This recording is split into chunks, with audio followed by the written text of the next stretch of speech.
Saudara, terkait ditangkapnya kedua tersangka kasus pembunuhan gajah bernama Bunta, saat ini kedua tersangka telah disidang pada tahap pembacaan tuntutan oleh Jaksa Penuntut Umum di Pengadilan Kecamatan Idiraya, Kabupaten Aceh Timur.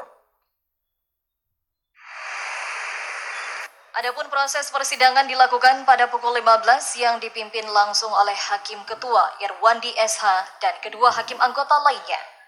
Fajar SH selaku Jaksa Penuntut Umum atau JPU Kejaksaan Negeri ID mengatakan, pembacaan tuntutan ini setelah menjalani proses persidangan yang mendengarkan berbagai saksi dan bukti yang telah dihadirkan dalam persidangan di Pengadilan Negeri ID Aceh Timur. Dalam bacaan tuntutan, JPU juga mengatakan kedua terdakwa dituntut pidana 4 tahun 6 bulan, denda 1 miliar. Jika tidak sanggup membayarnya, maka terdakwa harus mengganti di penjara. Ia juga menambahkan bahwa kedua terdakwa tersebut dituntut berdasarkan bukti-bukti beserta saksi selama proses persidangan. Adapun persidangan dilanjutkan pada esok hari dengan agenda pembacaan pledoi melalui kuasa hukum terdakwa Tengku Indra Kusmara. Dari Aceh Timur, Said Maulana, TVRI Aceh melaporkan.